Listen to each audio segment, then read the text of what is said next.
بسم اللہ الرحمن الرحیم۔ خواتین و حضرات، ایک نئے ولاگ کے ساتھ مظہر برلاس حاضر ہے۔ پنجاب کا قریباً 80% علاقہ پانی میں ڈوب چکا ہے، کئی دیہات بہہ گئے، کئی دریا برد ہو گئے، لوگ بے گھر ہو گئے۔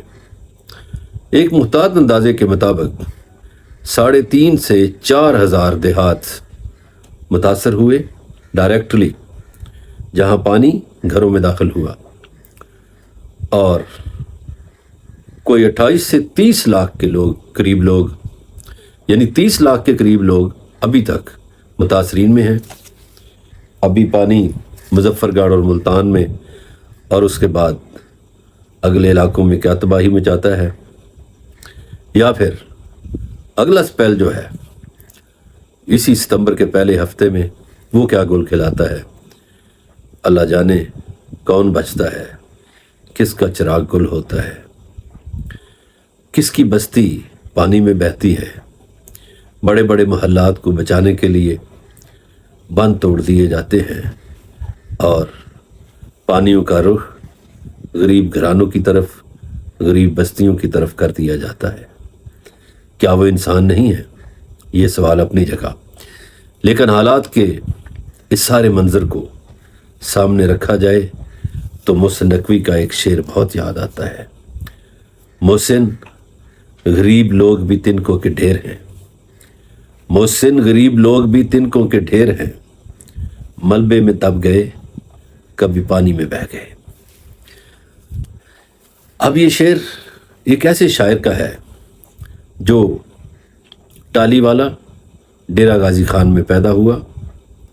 اصل نام اس کا غلام عباس تھا۔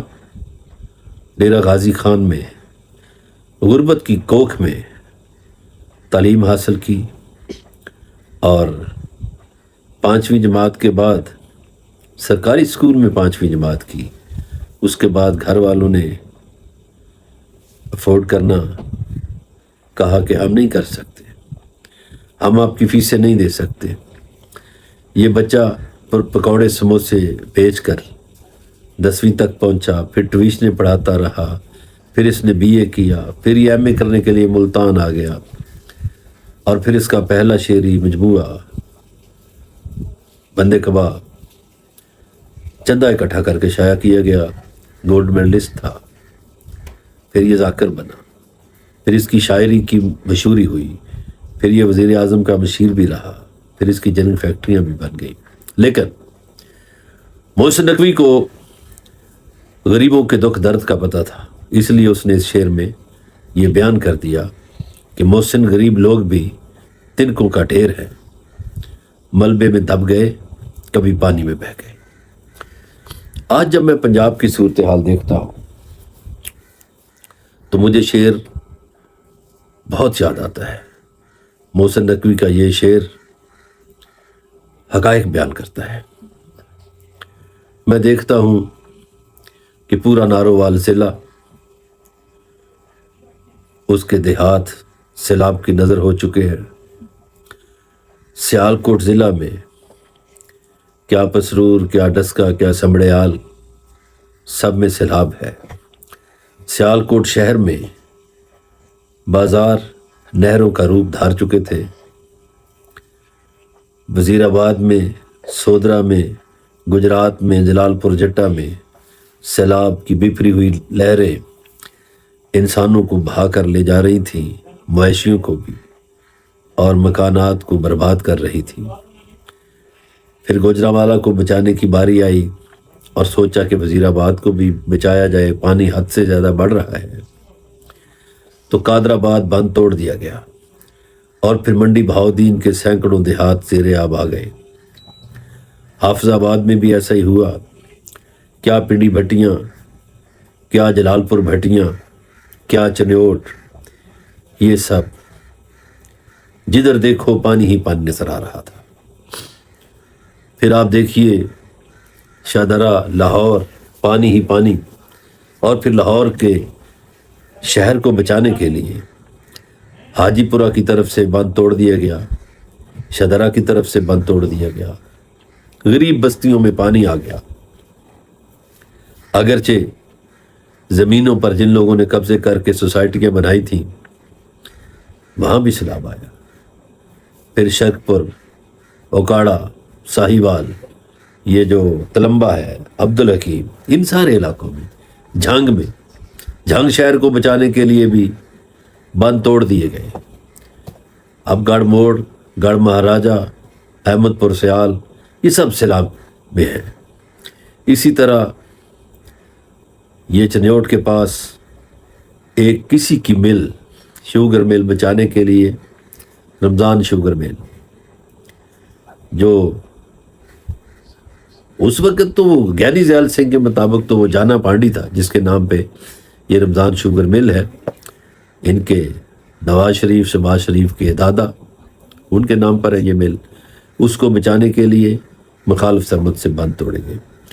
پھر قصور کا علاقہ، جہاں بفرا ہوا پانی گنڈا سنگھ والا سے نکلتا ہے تو قصور میں بربادیاں کرتا ہوا ڈسٹرکٹ اوکاڑا میں بربادیاں کرتا ہے، پاک پتن میں بربادیوں کا کھیل، عارف والا میں، اور پھر یہ بہاول نگر، چشتیاں، وہاڑی کے علاقے، ہیڈ اسلام کے پاس، پھر بہاول پور، اب دوسری طرف مظفر گڑھ اور ملتان۔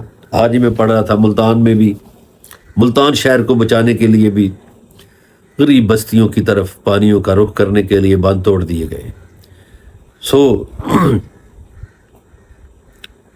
یہ کیا کھیل ہے کہ پانی کا رخ غریب بستیوں کی طرف کر دیا جائے؟ حکومتوں کی کوئی ذمہ داری نہیں؟ کیا دیہاتوں میں بسنے والے انسان نہیں؟ کچھ ظلم کی حد ہوتی ہے۔ سوچو، دیہاتیوں کے بینک بیلنس تو ان کے جانور، مویشی، مال ڈنگر اور فصلیں ہوتی ہیں، ان کی فصلیں بہہ گئی۔ گندم کا ریٹ آپ نے نہیں مناسب دیا۔ یہ وزیر اعلیٰ پنجاب جو ہے مریم نواز، 2000 روپے من ریٹ رکھا، کسان رول گیا، گندم کے ہاتھوں رول گیا۔ اب جو یہ جو ڈسٹرکٹ تھے، حافظ آباد، شیخو پورہ، وزیر آباد، گجرات، منڈی بہاؤدین، نارووال، سیالکوٹ، جھنگ، پنڈی بھٹیاں، یہ علاقے تھے چاول کے۔ چاول کی 80% فصل تباہ ہو گئی ہے، کپاس کی فصل بھی تباہ ہو گئی ہے۔ کیا کریں گے آپ لوگ؟ مویشی لوگوں کے پانی کی نظر ہو گئے، کچھ کے بچے ہیں تو آپ چارہ نہیں دے رہے۔ پھر یہ ظلم دیکھیں، کوفہ بنا دیا ہے کہ سیلاب زدگان کی مدد کرنے کے لیے اگر کوئی آدمی جاتا ہے، کوئی خاتون جاتی ہے، کوئی مرد جاتا ہے، تو کہا جاتا ہے مریم نواز کی تصویر لگاؤ تو پھر آپ کھانا دے سکتے ہیں۔ انسانوں پر ہی پابندی نہیں، جانوروں پر بھی ہے جی۔ انہی جانوروں کو چارہ ملے گا جہاں مریم نواز کی تصویر لگے گی۔ کس حد تک گر گئے ہیں یہ لوگ، یہ ظالم۔ اسی طرح کوفے میں تھا، ابن زیاد بھی وہی کہتا تھا، یہی باتیں کہتا تھا ابن زیاد۔ جو ہماری حمایت کرے گا، جو یزید کی حمایت کرے وہ گھر سے نکلے، جو یزید کا حامی نہیں ہوگا میں اس کو گھر سے نہیں نکلنے دوں گا۔ اور دوسرے کشتی کے مناظر آپ نے دیکھے، لاہور بارہ کے پاس تھوڑے سے دریا میں، کم پانی والا کنارے پہ بہت سی کشتیاں سجا کے شوٹنگ کی گئی۔ پھر قصور میں مہارانی کے پاؤں کے نیچے بینچ رکھ کر شوٹنگ کی گئی۔ پھر اور ایک علاقے میں، وہ یار شرم کرو، یہ بیوروکریسی کو بھی میں کہتا ہوں، وہ بابو خدا کو حساب نہیں دینا، شرم کرو کہ مریم نواز کی گاڑی آنی ہے تو لائنیں لگا کر چونا لگا رہے ہو۔ سیلاب زدگان، سیلاب زدہ علاقوں میں چونل، او بھائی یہ تو خوشگواری، خشکی اس کی علامتیں ہیں، عام حالات کی ہیں کہ چونا بکھیر دیا جاتا ہے جی، گاڑی گزرنی ہے، لائنیں لگائی گئی چونے کی۔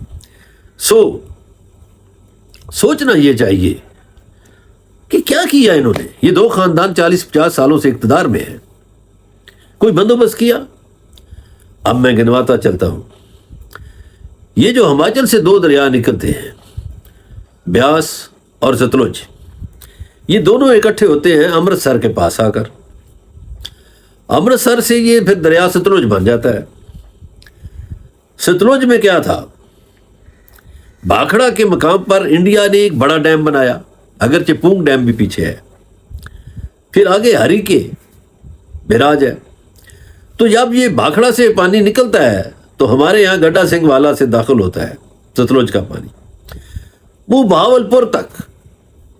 کوئی آپ نے پانی کو سٹور کرنے کا منصوبہ نہیں بنایا، کوئی چھوٹا موٹا ڈیم نہیں بنایا، کوئی ایسے بند بھی نہیں بنائے کہ چلو دریا کے دونوں اطراف بڑے بند بنا دیے جائیں، جتنا مرضی پانی آ جائے چلا جائے، اور پھر ضائع کیوں جائے؟ پانی کی سٹوریج کا، پانی کو ذخیرہ کرنے کا کوئی منصوبہ نہیں۔ اب آ جائیں دریائے راوی پر۔ دریائے راوی پر انڈیا نے کتنے ڈیم بنا رکھے ہیں؟ آخری ڈیم مادھوپور ڈیم ہے، اس سے پہلے لکھن پور جو ہے بیراج ہے، کرناٹا ڈیم ہے، اچھا ایک اور ڈیم ہے، وہ دو ہیں، 1 اور 2۔ اچھا راوی پر کم و بیش جن کا مجھے پتا ہے 5-6 ڈیم ہیں انہوں نے بنائے ہوئے۔ ہمارے ہاں جب راوی داخل ہوتا ہے، یہ بھی راوی بھی ہماچل پردیش سے نکل کے آتا ہے، تو یہ کوٹ رینا کے پاس سے داخل ہوتا ہے پاکستان میں۔ شکر گڑھ تحصیل ہے ڈسٹرکٹ نارووال کی، نارووال سے لے کر شکر گڑھ سے لے کر لاہور تک، اور پھر لاہور سے لے کر عبد الحکیم تک، اور عبد الحکیم سے لے کر 18 ہزاری تک کوئی پانی ذخیرہ کرنے کی انہوں نے چیز نہیں بنائی۔ کوئی چھوٹا ڈیم، کوئی پانی ذخیرہ کرنا، کوئی پانی صاف کرنے کا منصوبہ نہیں بنایا۔ اسی طرح چناب جو ہے یہ دریا ہے بڑا، اب چناب پہ انہیں بگلیا ڈیم انڈیا نے بنایا ہوا ہے، سلال ڈیم بنایا ہوا ہے، اور ڈیم بھی ہیں،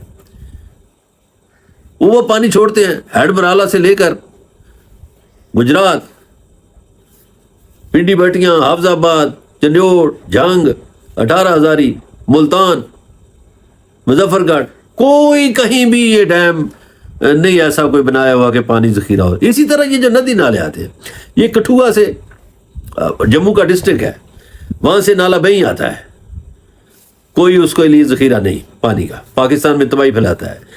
جو سامبا ہے ڈسٹرکٹ سامبا جموں کا ضلع ہے، وہاں سے نالا ڈیک اور نالا بسنتر آتا ہے، پاکستان میں تباہیاں مچاتا ہے، کچھ نہیں ہے۔ جموں ڈسٹرکٹ سے دریا توی آتا ہے، نالا 1 آتا ہے، پلکو آتا ہے، کوئی نہیں ڈیم، کوئی ذخیرہ کرنے کی نہیں۔ گجرات میں بھمبر نالا ہے، کچھ نہیں ہے۔ اچھا پنڈی میں یہ لئی ہے، سواں ہے، دریا سواں ہے، دریا پینڈ ہے، کوئی نہیں چیز یہاں بھی ذخیرہ کرنے کے لیے۔ نوشہرہ خوشاب میں تباہی پھیلاتا ہے نالا، کوئی چیز نہیں ہے وہاں بھی سیو کرنے کے لیے، کوئی سلیمان میں۔ تو یہ صورتحال ہے، پلاننگ کی کمی ہے، منصوبہ بندی نہیں۔ اللہ کرے کوئی منصوبہ بندی ہو۔ اگلے ولاگ میں بتاؤں گا کہ وزیر اعلیٰ پنجاب کیا کچھ کر رہی ہیں۔ اجازت دیجیے، پاکستان زندہ باد۔